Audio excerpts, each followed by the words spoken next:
Assalamualaikum warahmatullahi wabarakatuh. Wah, Waalaikumsalam pastinya warahmatullahi ada wabarakatuh. Zaki nih. Aku hitungannya masih Gen Z tapi golongan yang tua lah. Gen Gen Z Z yang tua. akhir. Gen Z awal, Gen Gen Z Z awal awal, ya. Gen Z Belum awal. masuk Gen Z ya. Eh mungkin dari zaman-zaman SMA kali ya, pelabelan generasi waktu itu udah mulai santer, apalagi waktu itu lagi naik-naik sosial media terutama. Karena di sosial media kan generasi-generasi ini punya behavior yang beda. Baru dah tuh di situ mulai muncul label-label terhadap generasi. Sebenarnya stereotip yang ada di luar sana itu nggak bisa dipungkiri memang bisa menjadi label untuk mayoritas Gen Z. Ya, yang mana mungkin kita adalah generasi yang sukanya instan, nggak mau ribet. Tapi di sisi lain kita adalah generasi yang aku rasa kita paling kreatif dibanding dengan generasi-generasi sebelumnya. Mungkin juga ini didapat dari akses ke informasi dan akses ke referensi yang lebih besar daripada generasi-generasi sebelumnya. Bisa jadi juga, tapi pada hasilnya itu aku rasa kita adalah generasi yang kreatif. Cerita betul, karena dari situ kan kita dapat akses ke banyak sekali referensi ya. Contoh, kita main sosial media di Facebook dulu, terus lanjut ke Instagram, di Twitter. Di situ kita banyak terekspos dengan banyak sekali hal ya.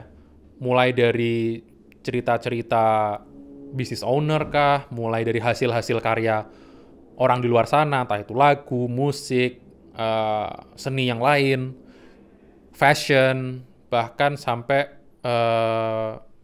content creating gitu. Jadi soal creativity itu melonjak secara eksponensial lah, exposure terhadap generasi kita dulu di 2010-2014. Nggak salah juga sih, maksudnya as a Gen Z yang aku juga manage Gen Z di bisnis, aku juga menemukan banyak momen-momen di mana memanage Gen Z agak lebih susah di sisi emosionalnya daripada memanage tim yang sudah lebih berumur.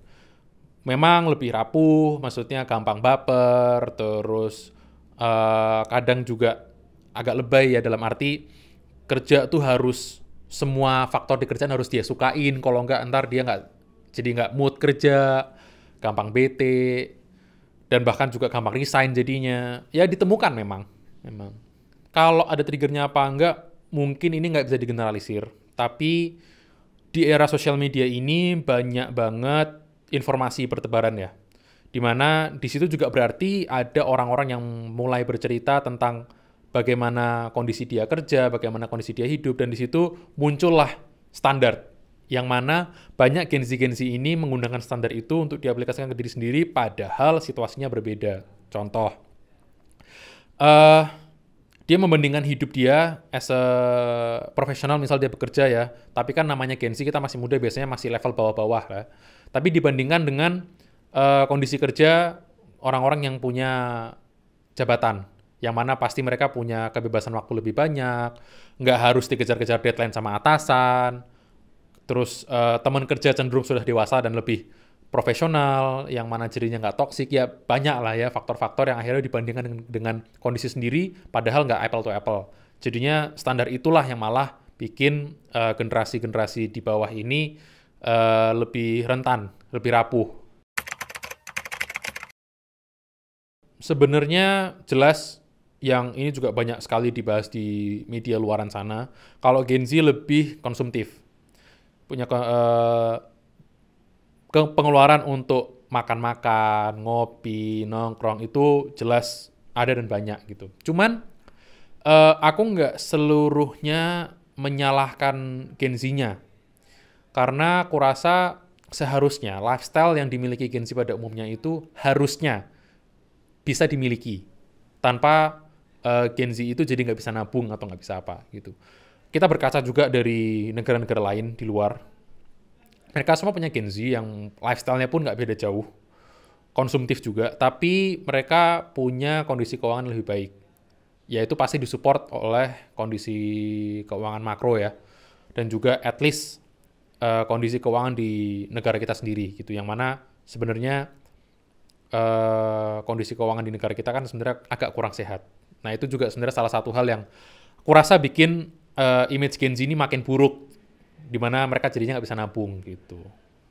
Karena gini juga, sebenarnya kalau dilihat, pertumbuhan gaji profesional dibandingkan dengan pertumbuhan biaya hidup, itu lebih eksponensial biayanya daripada pendapatannya. Jadi memang kita ini dalam kondisi di mana agak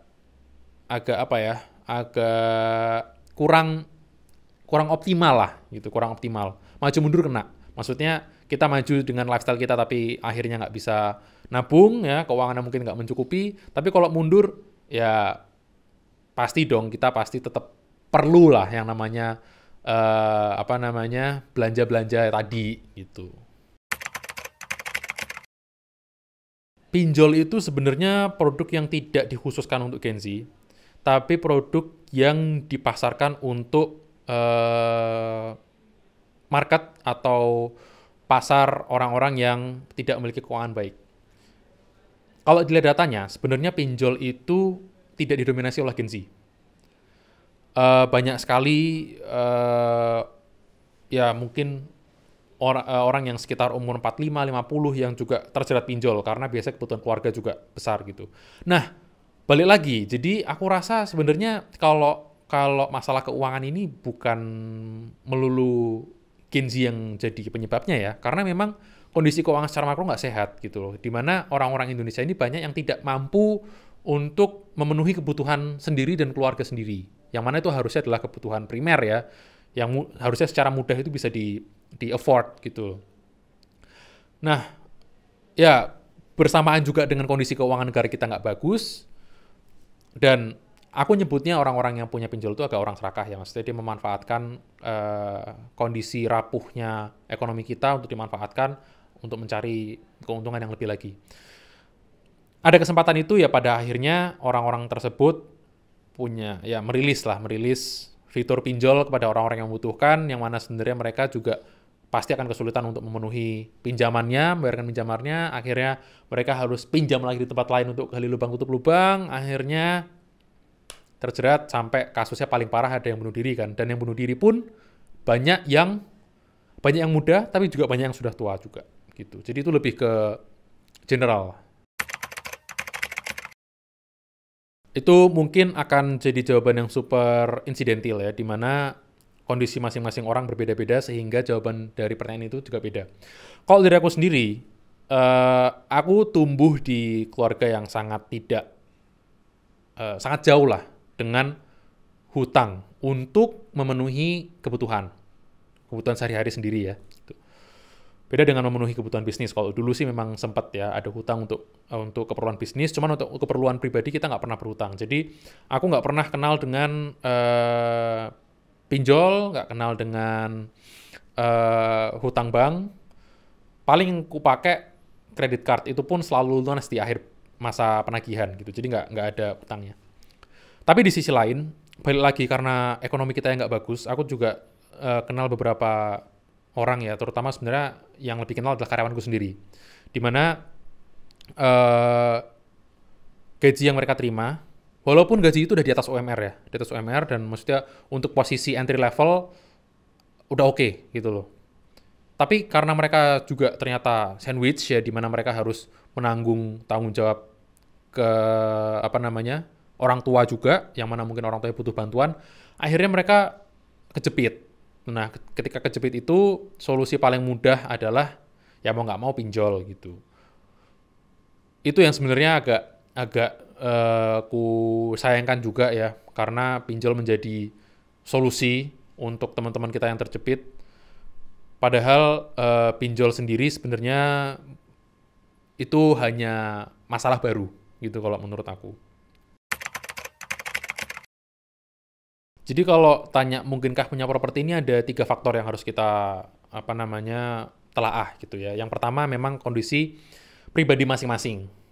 Berapa sih level pendapatannya, berapa sih level pengeluarannya, bisa nabung apa enggak, bisa menyisihkan atau enggak.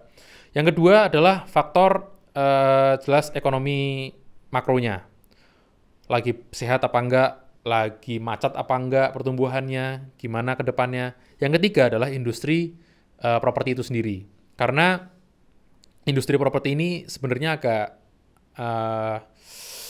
dalam kondisi yang kurang sehat. Gini, satu hal yang kulihat di industri properti kita ya, terutama setelah aku masuk kuliah dan belajar soal ekonomi, berangkat dari pertumbuhan harga properti yang tidak seimbang dengan pertumbuhan pendapatan masyarakatnya, itu jelas yang pertama nggak sehat ya. Yang kedua gini, aku rasa kita akan menghadapi bubble yang akan segera pecah. Di mana bubble ini saat ini kondisinya udah sangat tegang, ya. Balonnya udah sangat tegang. Properti banyak yang mangkrak, aku lihat. Developer-developer banyak yang pada akhirnya nggak bisa membangun rumahnya sendiri. Rumahnya nggak kebangun pun tanahnya nggak kejual. Rumah yang sudah dibangun dan harga murah, menurut mereka ya, juga nggak kejual.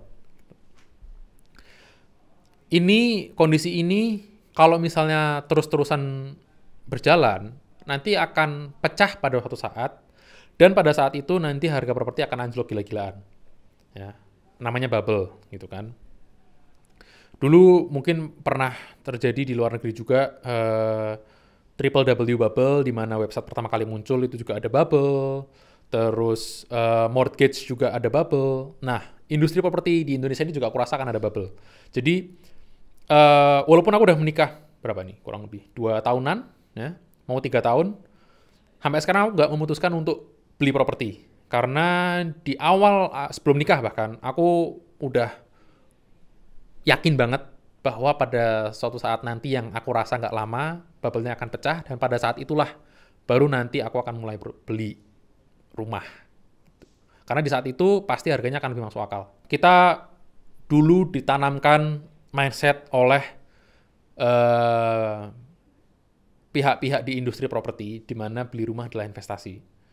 Sehingga semua orang penggiat atau pengusaha di dunia properti pasti menjanjikan nilai properti selalu bertambah. Gitu.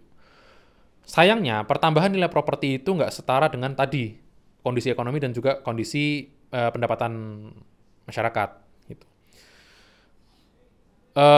Jadi, dengan mindset itu, pada akhirnya kan properti selalu digoreng ya, sama developer, sama investor, digoreng untuk orang beli, dengan janji nanti pada akhirnya harganya akan naik. Ya bener sih, itu jalan selama lumayan lama kan, beberapa dekade gitu. Cuman kita udah di satu titik di mana aku rasa udah nggak bisa digoreng lagi. Bahkan kondisi tidak digoreng pun, properti tetap nggak laku. Gitu. Jadi masa-masa penggorengan ini aku rasa udah hampir sampai puncaknya. Ya, kita udah mulai gosong nih, dan sebentar lagi yang gosong-gosong ini udah jatuh gitu. Aku yakin banget deh. Beli rumah itu ya mungkin udah beberapa tahun ke belakang ya. Beli rumah itu bukan investasi. Karena gini, rumah itu aset diam yang dia butuh biaya perawatan dan gain-nya, maksudnya return-nya pun nggak pasti. Dan di posisiku sekarang saat ini, bahkan mungkin nggak ada return profit-nya, malah loss gitu loh. Jadi, aku nggak pernah menganggap rumah itu adalah investasi. Paling masuk akal sebenarnya, untuk saat ini ya, ngontrak rumah yang memang bisa di afford oleh pendapatan sendiri, jadi bisa tinggal dengan tanpa hutang dan tanpa beban KPR kalau misalnya mau beli rumah pakai KPR gitu. Karena gini, biaya beli rumah dibandingkan dengan biaya kontrak rumah itu jauh sekali gitu. Maksudnya kita misalnya dengan rumah yang sama ya. Dengan rumah yang sama kita beli sekarang, contoh nih, misal di harga 2M, kita bisa ngontrak dengan harga setahun hanya mungkin 25 juta gitu. 2 jutaan lah per bulan ya, 24 ya, 2 juta per bulan gitu. 25 juta itu untuk sampai 2M itu bisa sampai berapa tahun gitu loh. Dan angka itu masih aman untuk kita keluarkan sebagai expense tempat tinggal. Daripada kita harus terjebak di KPR, misal kalau mau KPR ya, hutang. Atau daripada kita harus nabung kelamaan gitu, nggak dapat-dapat. Balik lagi karena pendapatan kita nggak sejalan pertumbuhannya dengan harga properti tadi. Oke, Gen Z berarti aku anggap jadi golongan aktif, yang mana berarti semuanya masih bekerja ya. Investasi harus punya beberapa syarat untuk kita Gen Z bisa dengan nyaman dan aman lah kita berinvestasi. Yang mana yang pertama, kita nggak harus pusing mikir-mikirin investasi itu naik apa turun, yang berarti kita nggak bisa investasi di satu yang volatility-nya atau naik turunnya terlalu ekstrim. Jadi cari yang stabil-stabil aja. Nah, kalau dari pengalaman sendiri, aku udah pernah invest di saham, pernah juga di reksadana, pernah juga di kripto, dan juga pernah juga di project. Nah, sekarang yang masih berlanjut hanya di project. Kenapa yang 3 ini enggak? Yang pertama, kripto itu menurutku terlalu volatile, di mana kita harus mantengin itu kripto setiap saat, harus update seluruh beritanya, karena kripto nggak ada badan yang menanggulangi dan mengawasi ya, karena itu berjalan sesuai dengan market aja. Terlalu volatile, jadi aku rasa nggak cocok. Karena akan terlalu mengkonsumsi pikiran, kalau dari aku ya. Walaupun gain dari kripto itu gila-gilaan juga gitu. Aku pernah di kripto profitnya lebih dari 400% dalam kurun waktu nggak nyampe 2 bulan. Gitu. Bahkan nggak nyampe sebulan kayaknya. Waktu itu memang sempat ada bull run gila-gilaan. Jadi aku manfaatkan dan dapat itu. Pas lagi turun pun, pas lagi bear market pun, kita bisa yang namanya short, ya, shorting. Di short pakai leverage waktu itu juga gila-gilaan banget. Cuman ya sempat juga beberapa kali loss lah. Dan lossnya juga nggak sedikit. Aku rasa aku bukan salah satu orang yang mampu untuk mengisi pikiran dengan beban-beban loss dari kripto tadi. Jadi aku rasa udah stop. Gitu. Aku stop. Pernah juga di saham. Di saham aku pernah invest untuk long term, yang mana berarti kita lakuin investasi secara berkala, terus juga expect untuk mendapatkan dividen pada saat pembagian dividen. Dapat untung, iya. Dapat rugi juga pernah, walaupun nggak se-ekstrim kripto. Jadi masih doable lah. Cuman tetap yang namanya saham, itu kita harus mandiri. Dimana kita harus cari informasi mengenai perusahaan yang kita invest sedetail mungkin, terus kita harus juga lihat kondisi ekonomi dengan cermat agar investasi kita nggak bisa sukses lah gitu loh, nggak gagal. Tapi aku sendiri juga nggak begitu suka untuk secara detail mengulik semua informasi tersebut, terus bikin analisa-analisa, akhirnya saham juga aku selesai. Lalu reksadana ini metode investasi yang paling ada peace of mind lah. Kita nggak perlu mikirin apapun karena udah diatur sama fund manager. Ada reksadana berbagai macam, pasar uang, saham, obligasi, dan lain-lain. Hampir pasti sih waktu itu untung, karena memang kita bisa lihat track record reksadana itu sampai lama ya, bertahun-tahun ke belakang, dan ketika kita lihat pertumbuhannya oke, masuk, dapat untung, tapi sebagai Gen Z ya, nggak puas dengan return yang super duper kecil gitu, istilahnya recehan gitu, nggak puas. Akhirnya satu hari ketemu dengan temen, dia punya peternakan domba. Dan setelah kita ngobrol-ngobrol, ternyata dia buka investasi project. Ya.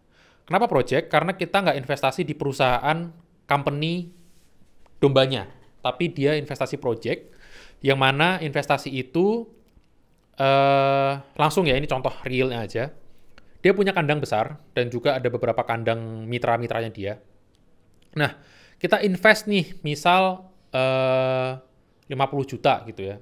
Nah, dari 50 juta itu kita dapat 50 domba. Domba itu nanti dia yang kasih makan, dia yang kasih perawatan, dia yang lakukan screening semua, sampai nanti dombanya siap panen, dipanen lalu maksudnya profitnya dibagi oleh dua pihak. Saya sebagai investor dan juga teman sebagai pengelola gitu. Nah, initial investment-nya tadi itu dibelikan domba lagi. Jadi diputar, initial investment itu diputar terus sambil profitnya disisihkan untuk investor dan pengelola. Itu berjalan. Sekarang sih udah lebih dari setahun saya di situ. Dan return-nya itu nggak main-main. Bahkan return dari project ini itu lebih daripada return-nya reksadana dan return-nya saham. Gitu.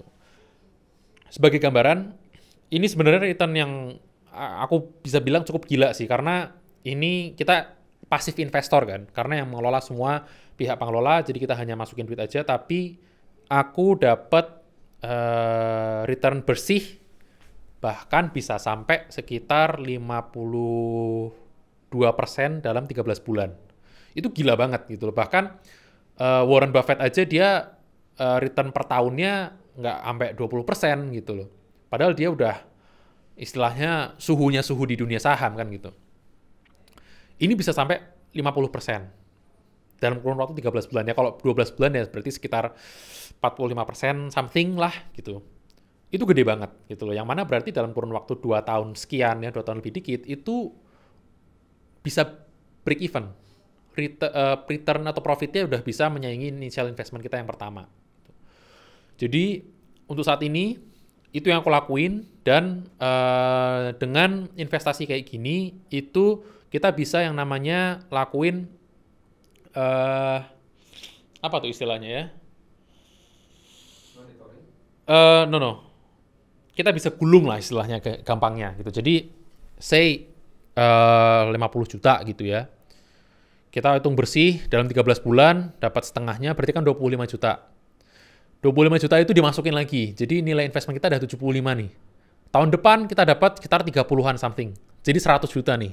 Kita gulung terus, profit-profit itu kita gulung terus, dan ya nggak lama itu akan jadi, pertumbuhan akan eksponensial dan akan jadi besar. Gitu. Itu sih untuk saat ini saran investasi yang menurutku lumayan safe, dan return-nya juga sangat memuaskan. Jadi sementara ini itu yang aku lakuin. Oh ya, aku tadi bilang safe karena gini, ya investasi yang dilakuin ini bukan breeding, tapi fattening. Breeding punya faktor of risk yang lumayan lebih besar. Nah, fattening ini modelnya adalah pengelola akan beli bibit domba, akan digemukkan selama 2 bulan, dan setelah 2 bulan dijual beli bibit lagi. Yang mana berarti resiko itu akan muncul hanya dalam kurun waktu 2 bulan. Ketika 2 bulan ini dia aman, dia akan start dari nol lagi. Gitu. Dan pun nih misalnya udah ada yang ketahuan sakit, bisa disembelih duluan. Tanpa harus nunggu ya dia 2 bulan dan mati gitu, misalnya contoh. Jadi faktor of risk-nya cukup rendah, dan selama setahun ke belakang ini nggak pernah sih ada yang mati atau apa gitu. Selama pengelolaannya kan bagus ya. Satu sebenarnya faktor utamanya adalah peace of mind. Saham pun walaupun dia volatility-nya nggak tinggi, tapi gini, ketika kita menghadapi kerugian di investasi yang nggak kita pegang secara langsung, ya yang mana berarti bisnisnya dipegang oleh orang lain.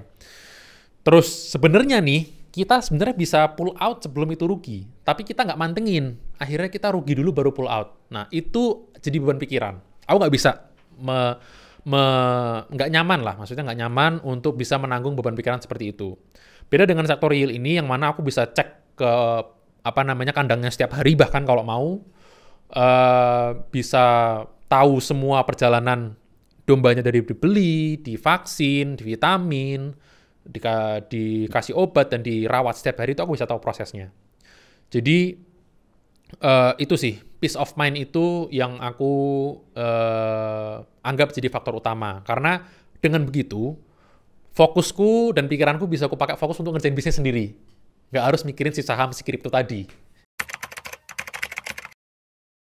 Oke, jadi gini, kalau soal Gen Z menjadi generasi emas ya, yang berarti nanti kita akan istilahnya ya, yang akan memegang dunia di tahun 2045 itu, 2040 sih aku rasa ya, nggak sampai 45. Aku ada harapan ke arah sana. Maksudnya gini, ya memang sih seperti yang kita bilang tadi, kadang di antara kita banyak juga yang rapuh, yang apa, cuman nggak sedikit juga di antara kita yang hustlingnya bahkan ngelebihin yang di atas kita. Aku juga kenal banyak orang yang gila-gilaan banget untuk usahanya atau kerjanya, yang itu juga harusnya nggak dipandang sebelah mata dan nggak ketutupan oleh teman-teman kita yang rapuh. Cuman gini, bagaimana generasi Z ini berkembang itu butuh banyak support dari berbagai pihak. Ya, yang pertama jelas dari negara, contoh dari Indonesia ya, dari pemerintah. Bagaimana pemerintah memutuskan kebijakan-kebijakan terkait contohnya nih, ketenagakerjaan, terkait bisnis, terkait keuangan, investasi, dan lain-lain. Itu akan menentukan gimana jalannya generasi Z ini akan nanti menuju ke generasi emas. Contoh, karena banyaknya regulasi-regulasi yang tidak berpihak terhadap investor, Apple itu investasi di Indonesia akhirnya hanya $1 triliun, di mana dia invest di Vietnam kalau nggak salah sampai 270. Itu kan bumi dan langit gitu loh. Di mana investasi dari Apple yang senilai $270 miliar itu bisa membawa banyak perubahan buat generasi kita. Ya, mulai dari pekerjaan, akses terhadap teknologi, dan pertumbuhan secara general gitu loh. Itu hanya Apple satu. Gimana dengan perusahaan-perusahaan lain? Ya, kita butuh support dari pemerintah untuk bisa membuka playing field kita seluas-luasnya agar kita bisa mengeksplorasi ke depannya nanti generasi kita ini mau ngapain lah istilahnya. Jadi itu yang pertama dari faktor pemerintah, yang kedua juga dari faktor lingkungan.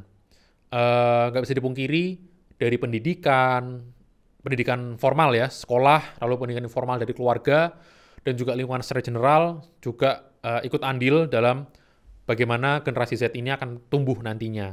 Aku harap sih sama seperti dengan pemerintah tadi, bahwa generasi kita itu bisa diberikan lapangan untuk kita bisa berkembang dan disupport di sana.